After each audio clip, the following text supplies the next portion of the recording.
नमस्कार फ्रेंड्स, मैं अभिषेक कुमार आप सबका स्वागत करता हूं हमारे प्लेटफॉर्म टीम सिविल सर्विसेज पे। हमने कुछ दिन पहले स्टार्ट किया था यूपीएससी 2025 के जो ऐसे और जनरल स्टडीज के पेपर है, साथ ही पब्लिक एडमिनिस्ट्रेशन ऑप्शनल का डिस्कशन एनालिसिस। उसी सीरीज में आज मैं आपके साथ शेयर करने वाला हूं analysis of UPSC CSE 2025 mains GS paper 1, जिसके हिस्ट्री के पोर्शन को। ठीक है, कई लोगों के हिसाब से अभी इस साल हिस्ट्री में 7 क्वेश्चन आए, कई लोग के हिसाब से 6 क्वेश्चन है, पर जनरलाइज फॉर्म में हम बात करें इस साल 6 क्वेश्चंस यूपीएससी ने हिस्ट्री से पूछा है। अब इस history and art and culture में इस साल काफी बैलेंस फॉर्मूला अपनाया है यूपीएससी ने, and they tried to inculcate all the important aspects of history and art and culture. जैसे कि उन्होंने पोस्ट इंडिपेंडेंस का भी क्वेश्चन लिया है। इस साल यूपीएससी ने फ्रेंच रेवोल्यूशन से क्वेश्चन लिया है, यानी कि आपका वर्ल्ड हिस्ट्री हो गया। ठीक, आर्ट एंड कल्चर में आपको चंदेला से पूछा गया है, हड़प्पा सिविलाइजेशन से पूछा गया है। इसके अलावा सोशल रिफॉर्म मूवमेंट की जनक में से एक माने जाने वाले ज्योतिराव फुले से रिलेटेड क्वेश्चन पूछा है। तो उन्होंने हर एक एस्पेक्ट को कवर किया है जो कि सोसाइटी में आजकल हमें देखने को मिलता है, and art and culture and history से रिलेटेड है। तो चलिए बिना देरी किए आज हम स्टार्ट करते हैं हमारे 6 क्वेश्चंस को एनालाइज करना, और इसमें हम 3 क्वेश्चन 10 मार्कर्स की जो है उन्हें एनालाइज करेंगे, प्लस साथ ही साथ हम एनालाइज करेंगे कि क्या पॉसिबल डायमेंशंस हम चुन सकते थे इन 15 मार्कर्स क्वेश्चंस एज वेल।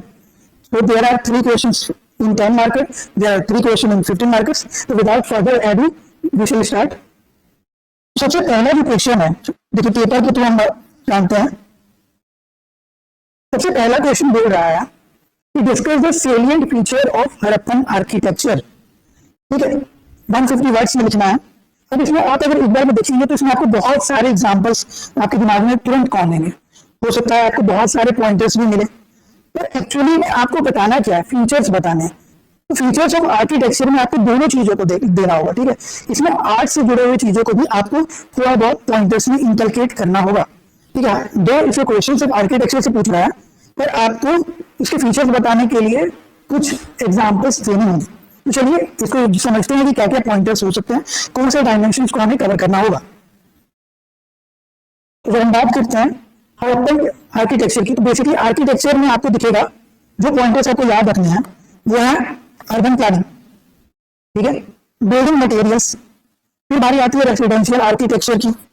इसमें आप एग्जांपल्स देते हुए साथ में करेंगे। देखिए टोटल आपको 10 मार्कर है, यानी आपको 7 to 8 पॉइंटर्स लिखने होंगे। इन पॉइंटर्स का आप इस्तेमाल करिए एंड कंक्लूड करिए, will get a good answer. ठीक है, ड्रेनेज सिस्टम लिखिए, पब्लिक आर्किटेक्चर का यूज करिए बताने के लिए कि कैसे सेलिंग फीचर्स इसमें दिखाए जा सकते हैं। सिटाडेल, लोअर डिवीजन्स, ठीक है, तो फोर्टिफिकेशन और स्टैंडर्डाइजेशन। चलिए अब इनको हम समझते हैं कि करके कि क्या चीजें, कौन सी चीजें हम लिख सकते थे। तो सबसे पहले बात आती है आपकी अर्बन प्लानिंग की। तो जब हम अर्बन प्लानिंग की बात करते हैं, इसमें आपको दिखेगा प्राइम एग्जाम्पल हड़प्पा, धौलावीरा, ठीक है, लोथल, मोहनजोदारो, ठीक है, ये सारे। यहाँ पे क्या दिख रहा है कि उस समय में काफी एडवांस प्लानिंग होती थी, ग्रिड सिस्टम होता था। ठीक है, ग्रिड सिस्टम आपको दिखेगा 90 डिग्री पैरेलल्स होते थे। ये क्वेश्चन यूपीएससी प्रीलिम्स में भी पूछा जा चुका है, ठीक है, और स्टेट पीएससी में तो कई बार पूछा जाता है। तो ये जो ग्रिड सिस्टम है जिसमें सारे जो घर होते थे ना और जो रोड्स होते थे वो 90 डिग्री पैरेलल पे होते थे। इसके अलावा ड्रेनेज सिस्टम के बारे में बताएंगे अर्बन प्लानिंग में।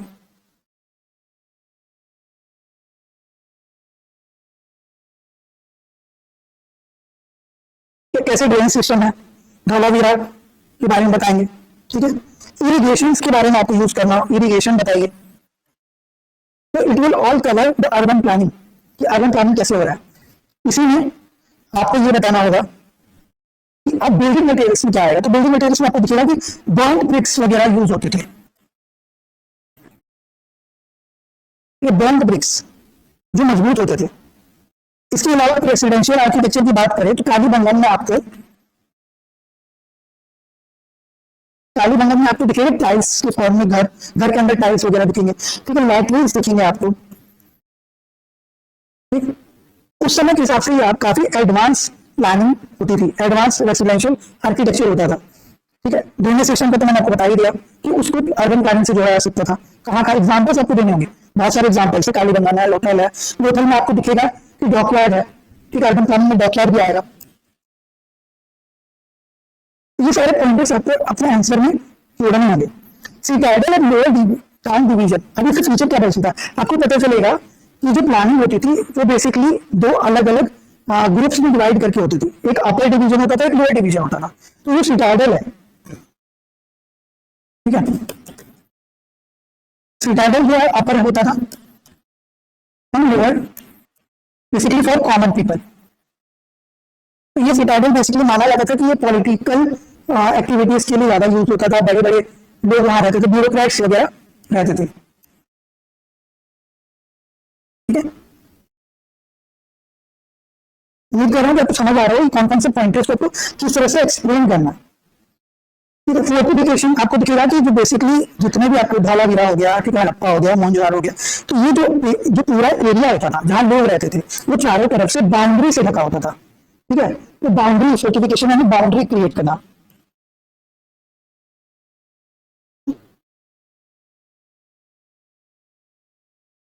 तो फोर्टिफिकेशन यानी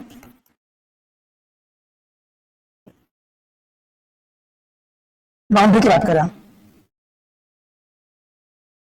लास्ट में स्टैंडर्डाइजेशन क्या है, level of things which are used by the people, ठीक है। तो आर्किटेक्चर में आपको दिखेगा स्टैंडर्डाइजेशन में आप देख सकते हैं बीड्स मेकिंग, ठीक है। अब यही चीजें जब हम बात करेंगे आर्किटेक्चर की, तो आर्किटेक्चर में आप यहाँ पे पॉट्स का यूज आर्ट्स में दिखा सकते हैं, स्कल्पचर्स, ठीक है। स्कल्पचर्स यानी जैसे आपको दिखेगा कि क्या बोलते हैं सील्स वगैरह हो गए, पशुपति सील्स हो गया, ठीक है, किंग हो गया, नाम किंग जो था, इस तरह के स्कल्पचर्स आपको दिखेंगे, पॉटरीज दिखेंगी। ये सब आपको यूज करना है, सील्स, पॉटरीज, टेराकोटा फिगरिंग, ठीक है। ये सारी चीजें मैं आपको बीड मेकिंग बता चुका, बीड्स आपको दिखेंगे। दुनिया भर में क्या होता था, ट्रेड ऑफ होता था, ट्रेड होता था। ये सारी चीजें आपको इंकलकेट करना, बेसिकली आपको बताना ये है, बट अगर आप ये ऐड करते हैं थोड़ा बहुत बता देते हैं इनके बारे में, एग्जाम्पल्स देखिए, तो इससे आपका फायदा ये होगा कि आपको नंबर्स बढ़ जाएंगे, ठीक है।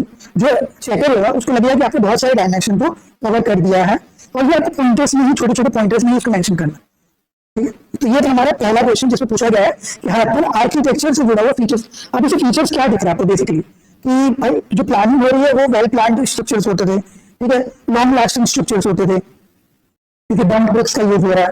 तो ये सारी चीजें आपको इनके साथ लिखनी है, ठीक है। सिर्फ इतना ही लिखना कि अर्बन प्लानिंग क्या थी, कहाँ मिल रही थी, बट इसका यूज क्या था, इसका यूज, इसका मतलब फीचर ये था, इससे इम्पैक्ट क्या करता था कि लॉन्ग लास्टिंग आपको फ्रेम्स दिखेंगे। आज भी जब हमने एक्सकेवेट किया है तो कई जगह वो एंटेक्ट फ्रेमवर्क्स मिले हैं, ठीक है, एंटेक्ट फ्रेम्स मिले हैं।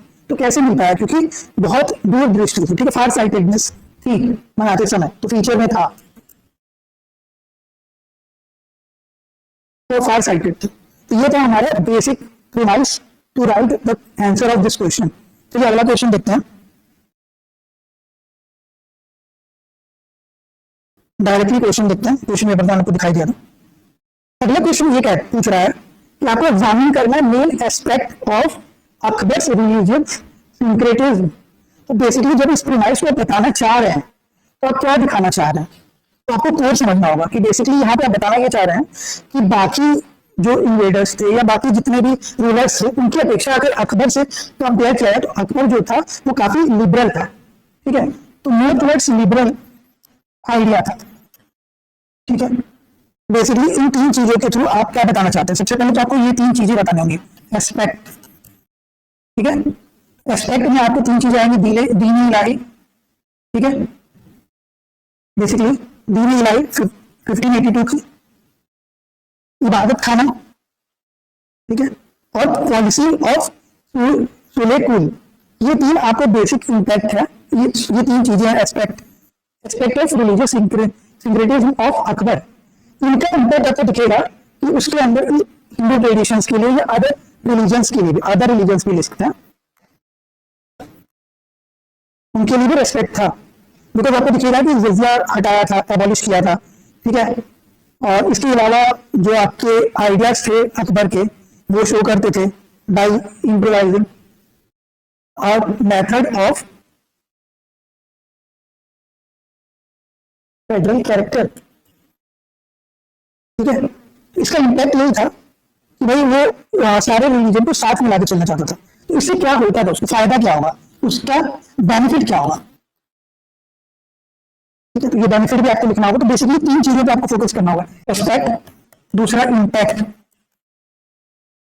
एंड तीसरा आपको लिखना होगा वाई। क्यों किया रिलीजियस सिंक्रेटिज्म से, उसको फायदा क्या होगा। ठीक है, ये चीजों को आपको मेंशन करना होगा। तो पहले एस्पेक्ट में आपको ये 3 चीजें लिखनी होंगी, इबादत खाना, फतेहपुर सीकरी। बेसिकली क्या था, a place where any religious person और किसी भी धर्म के लोग they can put forward their idea. Actually होता क्या था, बिफोर दिस पीरियड, इबादत खाना स्टार्ट होने से पहले, तो जो बेसिक एरिया था, कॉमन एरिया जिसे हम कहते हैं, जहाँ पे डिस्कशन होता था, तो इबादत खाना क्या था, डिस्कशन एरिया। ठीक है,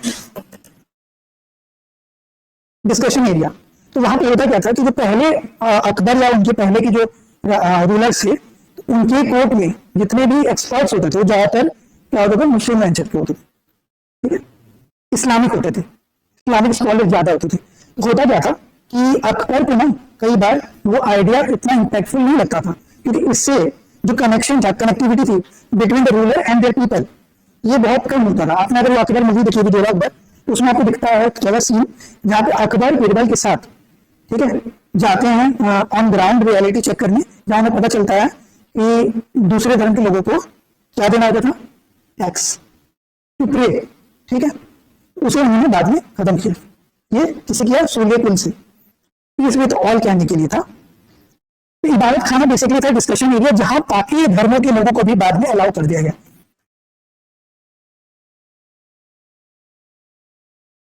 ठीक है, सिर्फ हिंदू नहीं होंगे, इसमें हिंदू स्कॉलर थे, जैन स्कॉलर्स थे, क्रिश्चियन स्कॉलर्स थे, जैसे मॉन्टेस्क्यू आए थे। ठीक है, तो इस तरह से आपको जैन में बोला जाए तो आपको सुरेश, प्रभु सुरेश आए थे। ठीक है, तो बहुत सारे रिलीजियस स्कॉलर्स थे जिनका आइडिया यहाँ पे पुट फॉरवर्ड होता था और उसे सुना जाता था। दूसरा, तो इसे क्या मिला, इसे मिला फ्रेटर्निटी। ठीक है, आइडियल ऑफ फ्रेटर्निटी, बेनिफिट था फ्रेटर्निटी, बंधुत्व, भाईचारा, ब्रदरहुड। ठीक है, दूसरा दीन इलाही। एक्चुअली क्या हुआ, 1581 में अकबर ने इन सब चीजों से उठकर बोला कि भाई आई एम सुप्रीम, और मेरा मानना है कि मेरे द्वारा, यानी राजा के द्वारा बोला गया चीजें वो क्या होती हैं, बहुत ज्यादा ही इंपैक्टफुल होती हैं। इसीलिए आपको पता हो कि अकबर ने एक टाइटल लिया था अपने लिए, क्या था, जिले इलाही। जिले इलाही का मतलब क्या होता है, जिले इलाही का मतलब होता है कि the shadow of God on earth. ठीक है, तो वो बेसिकली अकबर ने अपने आप को परछाई मान लिया था।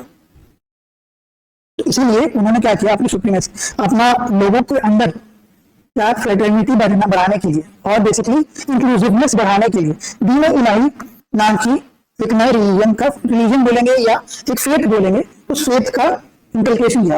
और माना जाता है कि सिर्फ 18 लोगों ही थे जिन्होंने ये फेथ अपनाया था, इंक्लूडिंग बीरबल। ठीक है, तो 18 लोग, हिस्टोरिकली हमें इतना ही एक्सपेक्ट मिलता है कि 18 लोग। इससे क्या पता चलता है, इससे ये भी पता चलता है कि भाई किसी के ऊपर थोपा नहीं गया। ठीक है, चाहता तो अकबर ये दीन इलाही सब पे पुट कर सकता था, सबको कंपल्शन लगा सकता था, बट नहीं किया। ठीक है, तो बोल सकते हैं टॉलरेंस दिखेगा आपको, रिलीजियस टॉलरेंस। ठीक है, इम्पैक्ट क्या दिखेगा, रिलीजियस टॉलरेंस।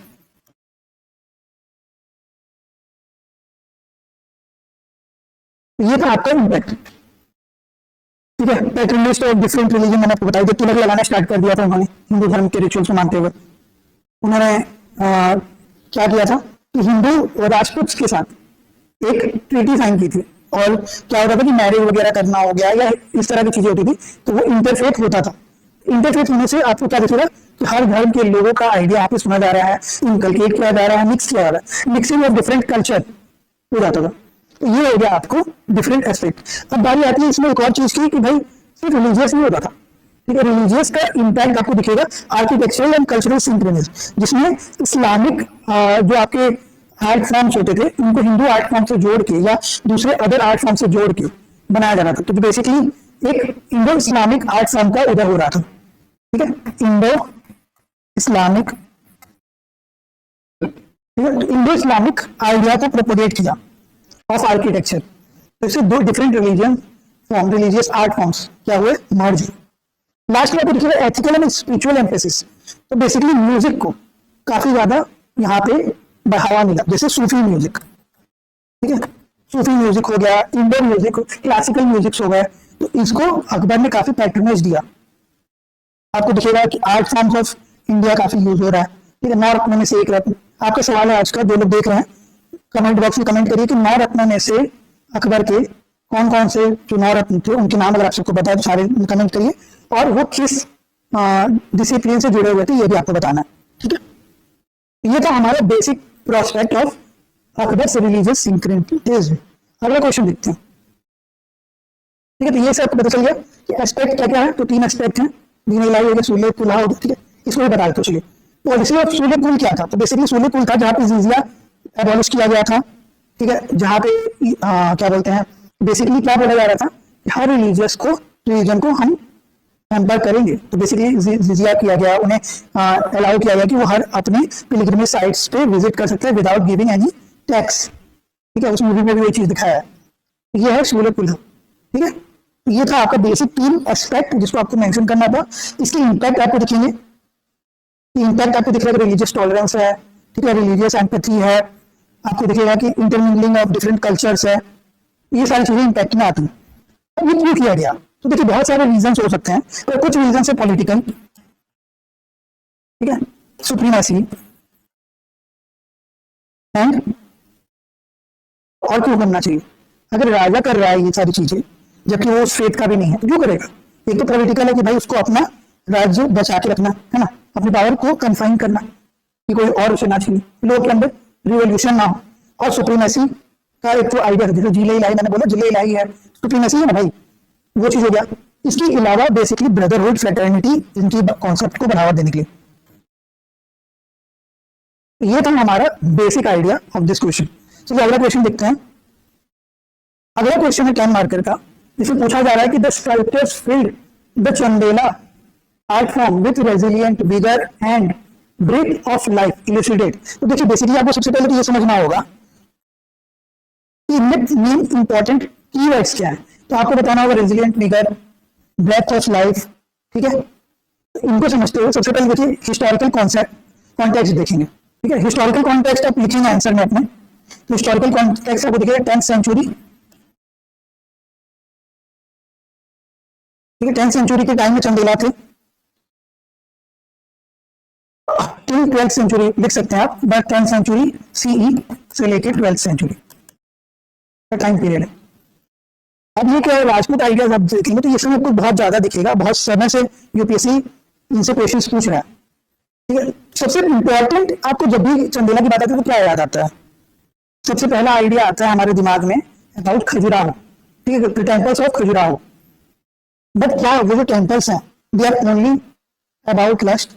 नहीं, it is all about the idea, the perception which Chandelas had. ठीक है, their vision to showcase their culture, their religious syncretism यहाँ पे भी आएगा। ठीक है, रिलीजियस टॉलरेंस की बात करते हैं। बेसिकली आपको दिखाई देगा कि ये जो पीरियड था इस टाइम पे आपको 2 अलग अलग ग्रुप्स में डिवाइड होते थे लोग, जो कि सैविज्म में और वैष्णवाइज्म में। ठीक है, पर फिर भी जब आप देखेंगे कि बहुत सारे basically temple of Kandariya Mahadev का टेम्पल,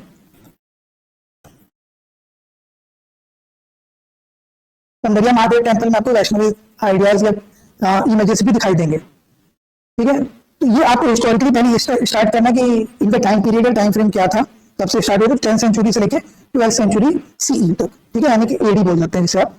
अब हम बात करते हैं कि रेजिलिएंट विगर में क्या लिखेंगे हम।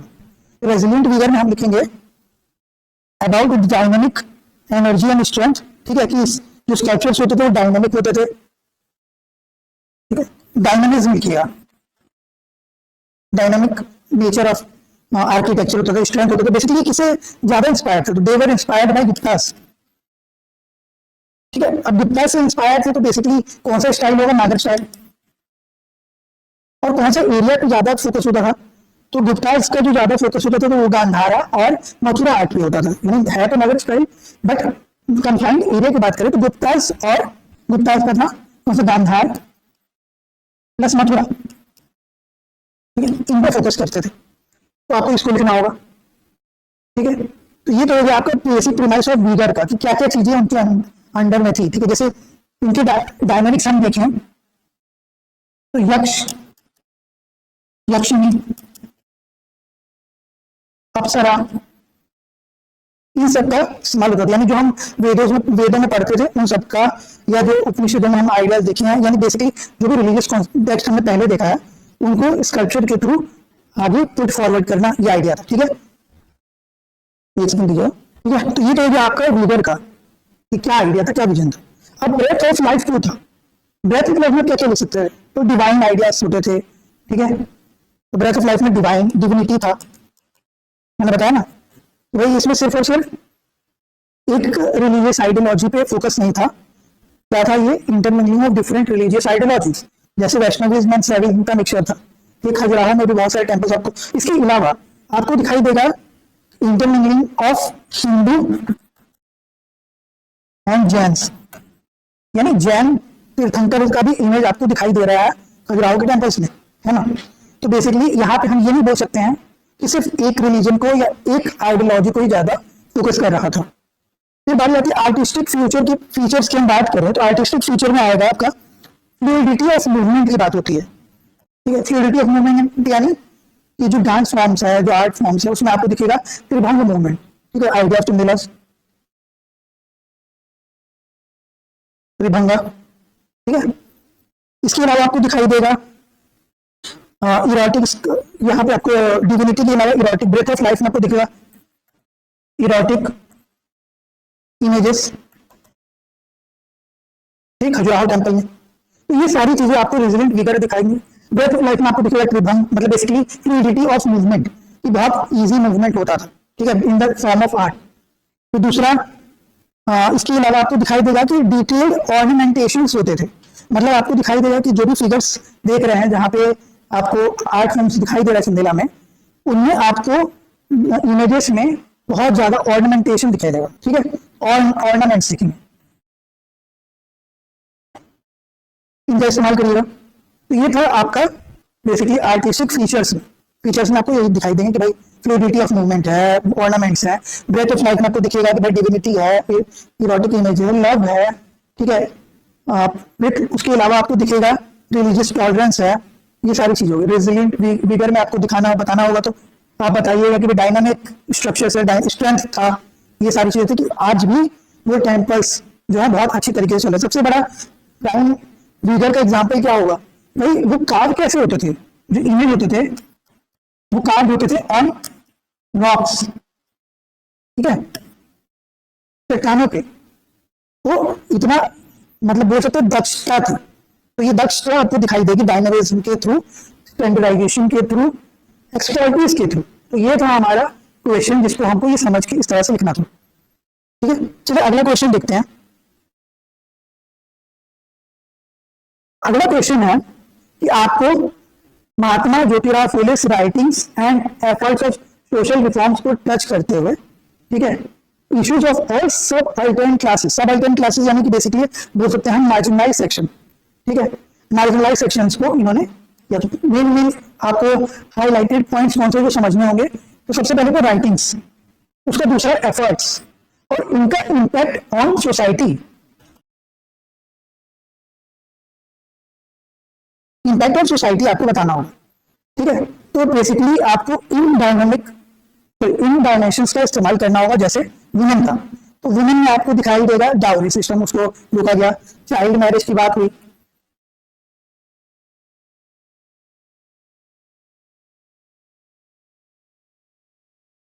चाइल्ड मैरिज की, विडो रीमैरिज की। ठीक है, इसके अलावा एजुकेशन की बात हुई।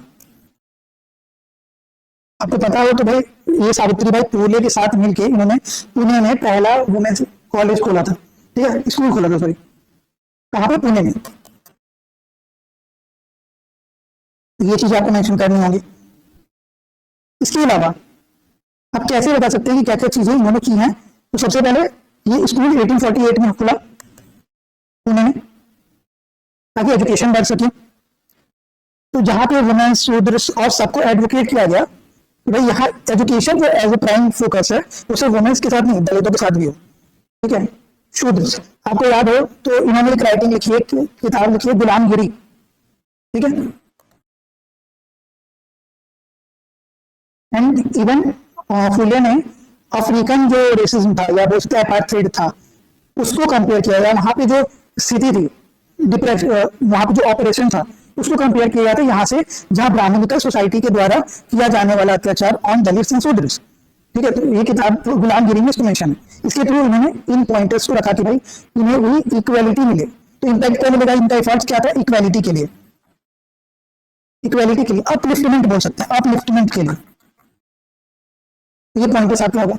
इसके अलावा उन्होंने वुमेन्स राइट्स के लिए, तो मैंने आपको बता दिया कि वीडो रीमैरेज, चाइल्ड मैरिज, इन सबसे वीडो रीमैरेज करवाने की बात करी गई, चाइल्ड मैरिज को बैन करने की बात करी गई, वुमेन्स एजुकेशन पे फोकस किया गया। ठीक है, किताब उनकी जो राइटिंग से गुलामगिरी, उसके थ्रू उन्होंने दलित्स और शूद्रस के अपलिफ्टमेंट की बात करी, उनको कंपेयर किया विद अफ्रीकन ऑपरेशन। ठीक है, कब लिखी गई थी, 1873 में, हालांकि डेट याद ना हो तो कोई बात नहीं है।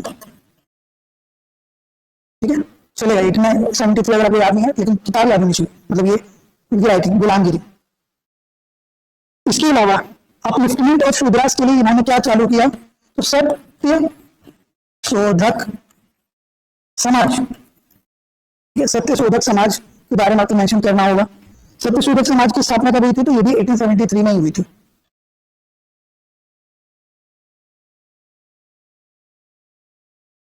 बहुजन यूनिटी, ये भी सत्य शोधक समाज के थ्रू की गई, यूनिटी लाने के लिए। पीजेंट्स के लिए क्या किया गया, पीजेंट्स के लिए उन्होंने एक राइटिंग्स लिखी थी जिसके थ्रू उन्होंने बताया था कि कैसे पीजेंट्स यानी फार्मर्स के ऊपर जो लैंड लॉर्ड्स हैं वो बहुत ज्यादा अत्याचार या शोषण करते हैं, एक्सप्लॉइट करते हैं। तो उसके लिए उन्होंने जो राइटिंग लिखी थी उसका नाम था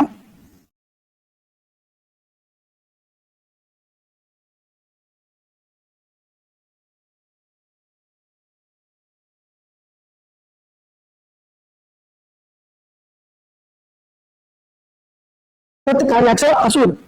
ठीक है, सत्यकार्याचा असुर जो उन्होंने लिखी थी 1881 में, ये बताती है the exploiting nature of landlords towards peasants. इसके थ्रू उन्होंने उनकी अपलिफ्टमेंट पे जोर दिया था।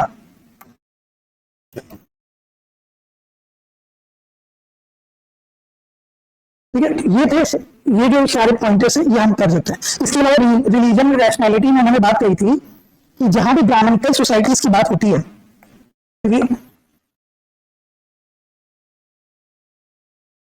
जो सोसाइटीज हैं ये क्या टेंड करती है, ये ज्यादातर अथॉरिटेटिव होती है।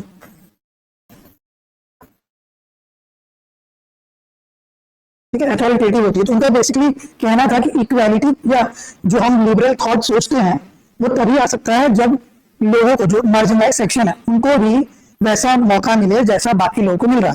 तो ये था basic promise of this question कि महात्मा ज्योतिराव फूले राइटिंग और एफर्ट्स के थ्रू हम सोशल रिफॉर्म्स भी कर सकते हैं। इम्पैक्ट आपको बेसिकली बताना है कि उनकी राइटिंग से, उनके एफर्ट्स से आपको वीडियो रीमैरेज में दिखता है वर्क होते हुए, चाइल्ड मैरिज में कमी दिखने लगी है थी, एजुकेशन में काम आया था। ठीक है, जिसमें शूद्रस, क्या बोलते हैं, दलित्स, वुमेन्स, इन सबको जो बेसिकली सबअल्टर्न क्लासेस हैं इनको अपलिफ्ट करने के लिए, क्योंकि एजुकेशन से वो अपने अपलिफ्टमेंट कर सकते हैं, ये लॉजिक था ज्योतिबा फूले का। तो ये था क्वेश्चन जिसको हमने अभी चेक किया। उम्मीद करता हूँ आपको ये सारे पॉइंटर्स समझ आए होंगे और इन्हें आपको अपने हिसाब से जॉट डाउन करना होगा। ठीक है, ये डायमेंशंस ये आपको याद होने चाहिए, बेसिक डायमेंशन समझ में आना चाहिए। क्वेश्चंस को फ्रेमिंग कर लेंगे आप, आंसर अपने हिसाब से आप लिख सकते हैं। अगला क्वेश्चन देखते हैं।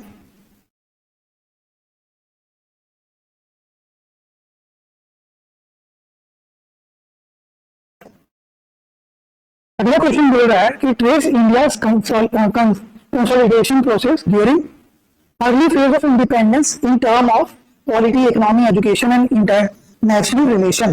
देखिए, तो ये चारों पॉइंट के साथ पता चलेगा कि भाई कौन कौन से हमारे इंपॉर्टेंट कीवर्ड्स, इकोनॉमी है, ठीक है, पॉलिटी है, एजुकेशन है, इंटरनेशनल रिलेशन है। ठीक है, इन सारे पॉइंट्स को हमें बताना होगा, ठीक है, समझाना होगा। अब देखिए, ये जो क्वेश्चन ये पोस्ट इंडिपेंडेंस से ज्यादा है। ठीक है, early phase of independence, during early phase of independence है, मतलब जब हम आजाद हुए उसके अर्ली फेजेस की बात हो रही है, यानी बिटवीन 1947 टिल 1980s 90s की बात हो रही है। ठीक है, तो इसमें ऐसा नहीं है कि आप आज के समय के हिसाब से नहीं लिख सकते हैं, थोड़े पॉइंटर्स आप प्रेजेंट डे सिनेरियो के थ्रू भी आप बता सकते हैं। तो जानते हैं कि कौन कौन से डायमेंशन को आपको कवर करना होगा, किस तरह से इस आंसर को आप फ्रेम कर सकते थे। बिकॉज 15 मार्कर है तो अराउंड 10-12 पॉइंटर्स के थ्रू या डिफरेंट डायग्राम्स के थ्रू आप पिरामिड्स के थ्रू बता सकते थे। सबसे पहले जानते हैं पॉलिटी के बारे में, क्योंकि इसने पूछा है कि पॉलिटी के टर्म्स में आपको बताना है। तो पॉलिटी के टर्म्स में जो हम बताते हैं, तो basically idea of political independence क्या है कि हमने देखा और हमने अपना कॉन्स्टिट्यूशन जो बनाना स्टार्ट किया टिल आफ्टर 1950। तो सबसे पहले हमने क्या देखा आफ्टर 1947, इंटीग्रेशन ऑफ 3 स्टेट, जिसमें आपको पॉइंटर्स के थ्रू कश्मीर का लिखना, कश्मीर लिख सकते थे, ठीक है, हैदराबाद एंड जूनागढ़, ये 3 इंपॉर्टेंट प्रिंसिपल स्टेट्स है जिनके लिए अलग अलग मिशन किए गए, जैसे आपको मिशन अपोलो किया गया था, ठीक है।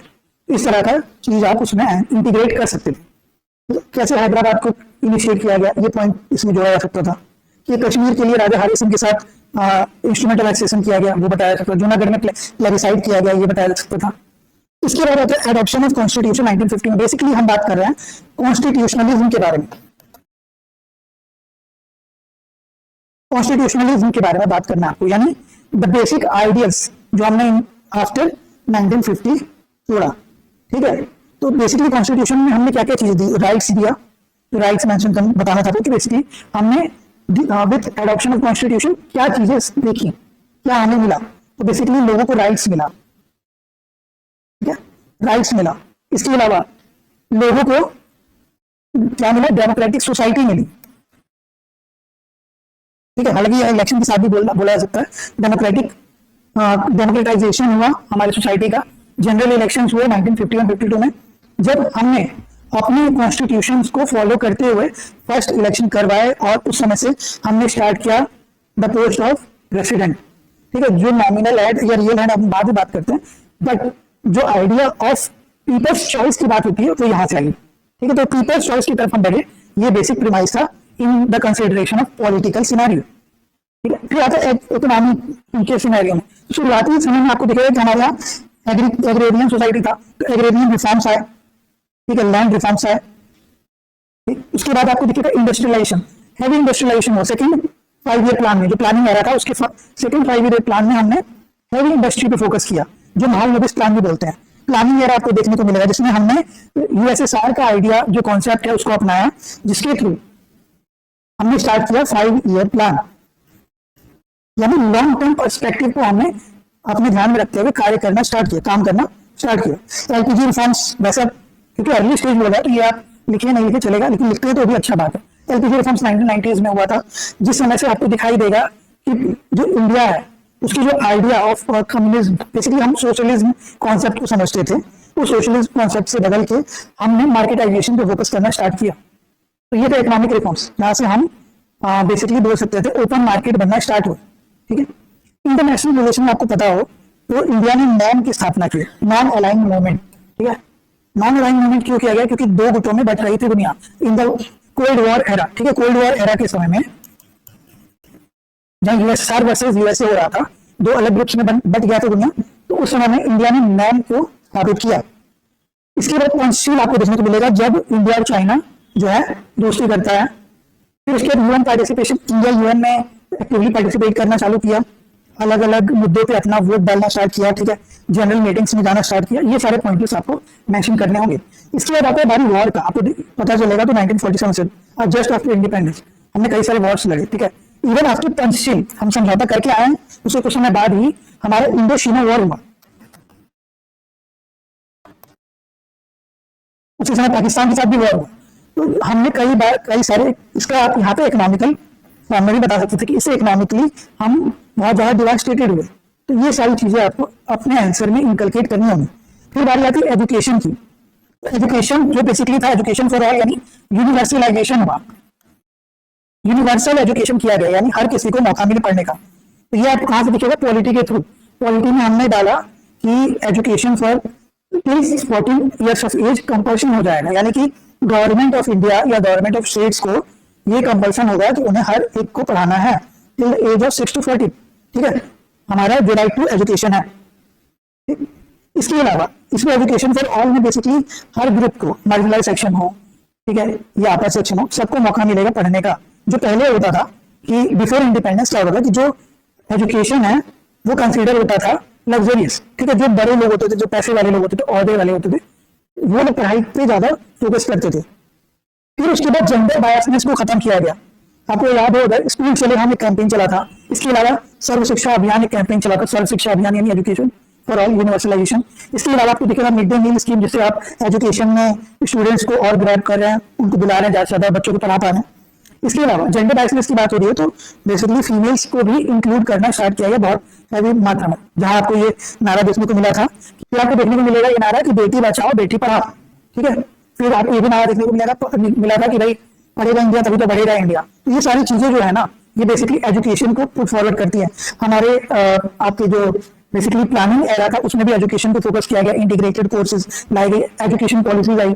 आप यहाँ पे न्यू एजुकेशन पॉलिसी को भी मेंशन कर सकते थे, एमईपी को भी मेंशन किया जा सकता था। तो इस तरह से हम एक मॉडल आंसर तैयार कर सकते हैं, ठीक है। हालांकि जो मैं आपको बता रहा हूँ यही आंसर होगा ऐसा नहीं है, ये एक आइडिया है, एक डायमेंशन है जो मेरे द्वारा सोचा गया।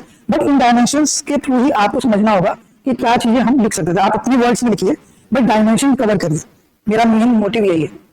इस तरह से ये क्वेश्चन यहाँ पे एंड करते हैं। उम्मीद करते हैं समझ में आया होगा कि क्या क्या टॉपिक्स आपको कवर करने थे। लास्ट क्वेश्चन जो है वो ये है कि भाई the French revolution has enduring relevance to the contemporary world, explain करना है। बेसिकली वर्ल्ड हिस्ट्री से जुड़ा हुआ क्वेश्चन है, तो बताना है कि आज के समय में कैसे फ्रेंच रेवोल्यूशन एंड्यूरिंग रेलेवेंस लाता है। सबसे पहला तो बेसिक चीज है, आपको फ्रेंच रेवोल्यूशन बताना होगा कि कब से कब तक हुआ। तो इसको 3 फेज में आप 1789 से लेके 1799 को 3 फेज में लिखिए, ठीक है। फेज 1 जहां पे आउटब्रेक हुआ, दूसरे में जैकोबियन ग्रुप पार्टी आई, ठीक है, और तीसरे में बेसिकली आपको रेवोल्यूशनाइज हुआ, ठीक है। और इसके जस्ट बाद आपको दिखेगा नेपोलियन बोनापार्ट का उदय, नेपोलियन का उदय, ठीक है, द राइज ऑफ नेपोलियन। तो ये यहीं से एंड होता है रेवोल्यूशन का और यहां से स्टार्ट होता है the rise of Napoleon,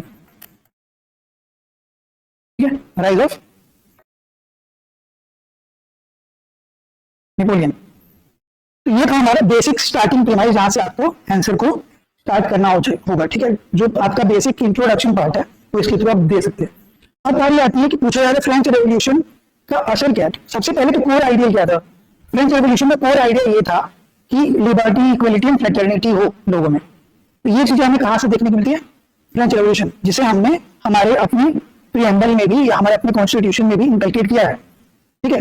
liberty, equality and fraternity, ये सारी चीजें आपको कहां से मिलेंगी? तो बाई राइट्स,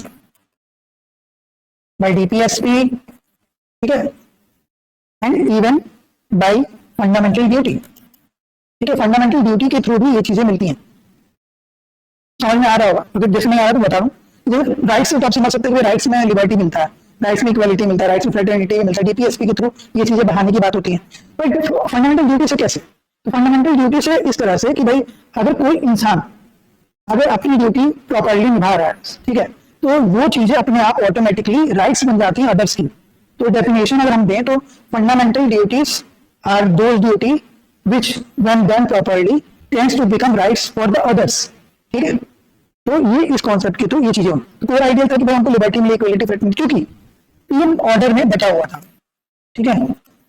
जो सोसाइटी थी वो 3 हिस्सों में बटी हुई थी। बोल सकते हैं फ्यूडल्स, फर्स्ट था फ्यूडल्स यानी लॉर्ड्स, दूसरे थे आपके ब्यूरोक्रेट्स, मतलब पहला तो मोनार्क, फ्यूडल यानी मोनार्क, ठीक है, दूसरा ब्यूरोक्रेट्स और तीसरा कॉमनर। तो बेसिकली जो भी ऊपर से बनते हुए आ रहा है रूल्स, लॉज, वो कॉमनर्स को फॉलो करना होगा विदाउट एनी बाय प्रेजुडिस, ठीक है। कुछ भी सोचे समझे बिना, विदाउट एनी से उन्हें ये चीजें फॉलो करनी होगी जो ऊपर से आ रहा है, ठीक है। It is not the rules and laws, it is the orders which they have to follow. इसी कारण लोगों के अंदर क्या हुआ? आक्रोश आया कि भाई हमारे लिए बेसिक हमें चीजें मिल नहीं रही पर हमें सिर्फ रूल्स फॉलो करवाए जा रहे हैं। तो एक बात ये भी होती है कि भाई इफ सम किसी को राइट्स अगर नहीं दिए जाए, सिर्फ उनसे रूल्स फॉलो करवाया जाए, तो एक टाइम आएगा कि दे विल फाइट बैक। तो वही चीज यहाँ पे होता है रेवोल्यूशन। तो बेसिकली रेवोल्यूशन का मतलब यही होता है कि ऐसी चीजें सडन रिएक्शन हो और सडन इंसिडेंट्स हो जिसके थ्रू कुछ ड्रास्टिक चेंज आपको फ्यूचर में देखने को मिले। तो इसके बाद आपको ड्रास्टिक चेंज देखने को मिलेगा कि एंड होता है फ्यूडलिज्म का और एब्सोल्यूट मोनार्की का। एब्सोल्यूट मोनार्की यानी कि बेसिकली जो लॉज बनाए जा रहे हैं दे आर लाइक पत्थर की लकीर, उन्हें फॉलो ही करना होगा, ठीक है। फिर राइज ऑफ सेक्युलरिज्म होता है। सेक्युलरिज्म का बेसिक कॉन्सेप्ट क्या होता है कि भाई वेस्टर्न थॉट की बात कर रहा हूँ मैं, इंडियन थॉट अलग है। वेस्टर्न थॉट में सेक्युलरिज्म ये होता है कि जो क्वालिटी है, ठीक है, बेसिकली सर मतलब होता है जो क्वालिटी है और, ठीक है, क्वालिटी और religion they are separated, separated, या बोल सकते हैं डाइकोटमी है, डाइकोटमी होना चाहिए। एक्चुअल सेक्युलरिज्म कॉन्सेप्ट जो वेस्टर्न थॉट है वो ये कहता है कि interference of religion into policy making, polity मतलब पॉलिसी मेकिंग, इसमें नहीं होना चाहिए, ठीक है, ये था कॉन्सेप्ट। इसके थ्रू हमने सेक्युलरिज्म का राइज देखा। यहाँ से ह्यूमन राइट, सिटीजनशिप, मैंने बताया कि भाई ये इक्वालिटी फ्रेटर्निटी कोर आइडिया था, तो राइट्स और सिटीजनशिप की बात होगी, ठीक है, तो इसको पॉइंटर्स को आपको मेंशन करना होगा। इसके बाद नेशनलिज्म का रूट कॉज बढ़ा, ठीक है, इससे पहले क्योंकि मोनार्की था तो रजवाड़ा या जो एम्पायर होता था, लोग एम्पायर के हिसाब से समझ गिने जाते थे, बोले जाते थे। बट यहाँ से इसके बाद रेवोल्यूशन के बाद क्या हुआ, यूनिटी ऑफ डिफरेंट डाइवर्सिफिकेशन, ठीक है, जो डाइवर्सिफिकेशन था उसका यूनिटी होना स्टार्ट हुआ, यानी कि डाइवर्सिटी में यूनिटी होना, यूनिटी इन डाइवर्सिटी।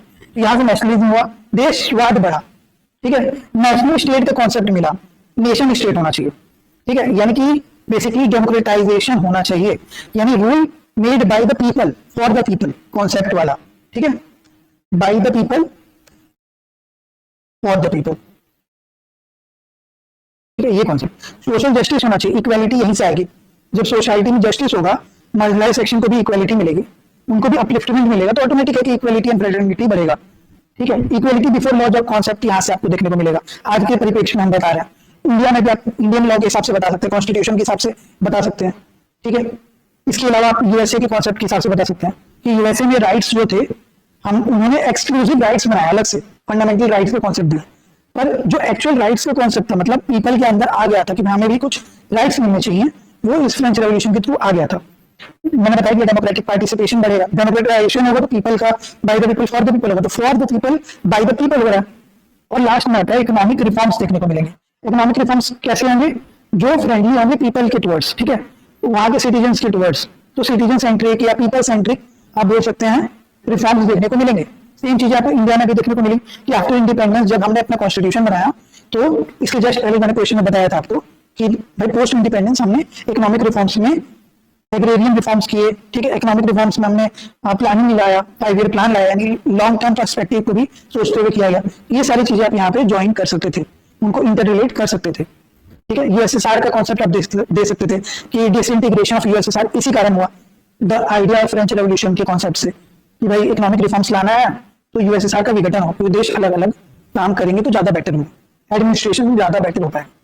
तो इस तरह से हमने हिस्ट्री के और आर्ट एंड कल्चर के क्वेश्चंस को आज आपके साथ एनालाइज किया है। उम्मीद करता हूं आपको ये एनालिसिस अच्छा लगा होगा। अगर कोई भी आपको डाउट है तो आप कमेंट सेक्शन में डाउट लिख सकते हैं, हम उसका डाउट का सॉल्यूशन अगले लेक्चर में कर देंगे। ये सारे जो मैं आपको एनालिसिस लेके आ रहा हूँ, जब ये सारे एनालिसिस खत्म हो जाएंगे, मतलब हर एक पेपर GS1 से लेके GS4 और साथ ही साथ ऑप्शनल में पब्लिक एडमिनिस्ट्रेशन का भी ऑप्शनल जब हम कवर कर लेंगे, तो उसके बाद मैं इन सबका मॉडल आंसर हमारे वेबसाइट में अपलोड कर दूंगा, आप वहां से डाउनलोड करके पढ़ सकते हैं और मैच कर सकते हैं। आने वाले समय में जो लोग एग्जाम देना चाहते हैं उनके लिए बेनिफिशियल होगा। तो इसी के साथ इस क्लास को हम यहाँ पे एंड करते हैं। आपसे फिर मुलाकात होगी अगले लेक्चर में, तब तक के लिए अपना ख्याल रखें, पढ़ते रहे। Thank you and have a nice day.